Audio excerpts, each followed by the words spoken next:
2 நாள் முன்னாடி என்ன நடந்துச்சு?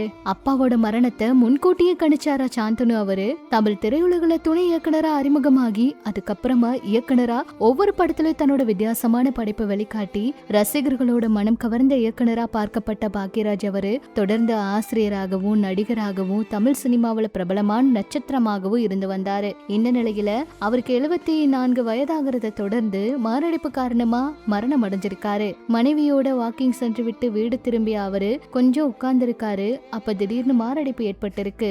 மருத்துவமனைக்கு அழைச்சிட்டு போயிருக்காங்க. அங்க சிகிச்சை பலனின்றி உயிரிழந்திருக்காரு. பிரபலங்கள் எல்லாருமே வேதனையோட கண்ணீர் விட்டு அழுத நிறைய விஷயங்களை நம்ம பார்த்தோம். அந்த வகையில ஒரு வீடியோ வைரல் ஆயிட்டு இருக்குங்க.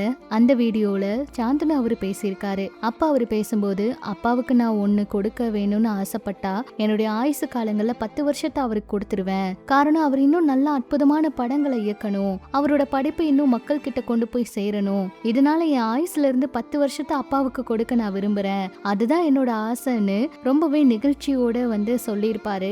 அதனால பாக்யராஜ் அவரு ரொம்ப நெகிழ்ச்சி ஆகிருப்பாரு. சாந்தனு அவரோட இந்த பேச்சு அப்பா ஏற்கனவே உடல்நலம் சரியில்லாம சிகிச்சை எடுத்து வராரா அப்படிங்கிற மாதிரி பல கேள்விகளை எழுப்பி இருந்துச்சு. உடல்ல ஏதோ ஒரு பிரச்சனை இருக்கிறதுனாலதான் அவர் இப்படி எல்லாம் சொன்னாரா அப்படிங்கிற மாதிரி நிறைய விஷயங்கள் எல்லாரையும் கேள்வி கேட்க வச்சுது. ஒருவேளை தந்தை அவரோட மரணத்தை அவரு முன்னாடியே கணிச்சாரா அப்படிங்கிற மாதிரி அந்த வீடியோக்கள் வைரல் ஆயிட்டு இருக்கு. பாக்யராஜ் அவர்கள் ரொம்பவே நல்ல இயக்குனர், நடிகர். அவருக்கு அவ்வளவு திறமைகள், அவ்வளவு நடிகர்களுக்கு அவரு நடிப்பும் சொல்லி கொடுத்திருக்காரு. நிறைய விஷயங்கள் அவர்கிட்ட இருந்து கத்துக்க வேண்டி இருக்கு. அவ்வளவு நல்ல மனிதர். எவ்வளவோ நடிகர்கள் நட்போட அவர் கூட பழகி இருக்காங்க.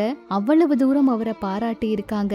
இப்படி ஒரு நல்ல கலைஞரை இழந்துட்டோம் அப்படின்னு எல்லாருமே வேதனையோட அவங்களுடைய ஆறுதலையும் இரங்கலையும் தெரிவிச்சிட்டு இருக்காங்க. பாக்யராஜ் அவருடைய இறப்ப யாராலையுமே ஏத்துக்கவே முடியலங்க. பூர்ணிமா அவங்க கடைசியா கட்டி அணைச்சு முத்தமிட்டு ரொம்ப வேதனையோட அழுத விஷயங்கள் எல்லாம் சமூக வலைதளங்கள்ல நமக்கே ரொம்ப நெகிழ்ச்சியை ஏற்படுத்தி இருந்துச்சு. சாந்தனு அவர்னால இதை தாங்கிக்கவே முடியாம 2 நாளா தொடர்ந்து அழுதுகிட்டே இருந்தாரு. அங்க அப்பாவை விட்டு வரவே முடியாம துடிச்சு போயிட்டாரு. இறுதி ஊர்வலம் ரொம்பவே நெகிழ்ச்சியா இருந்துச்சு. அவரோட மகன் சாந்தனு அவரு, மகள் சரண்யா, மருமகள் கீர்த்தின்னு எல்லாருமே இருந்தாங்க. பூர்ணிமா அவங்க அவ்வளவு தூரம் வேதனையில இருக்கிறப்ப கூட அவங்க எல்லாருமே இருந்து ஆறுதலை சொன்னாங்க. அவங்களுக்கு பக்கபலமா இருந்தாங்க. பிரபலங்களும் கண்ணீரோட தங்களோட அன்பான பிரியா விடைய அவருக்கு கொடுத்திருக்காங்க.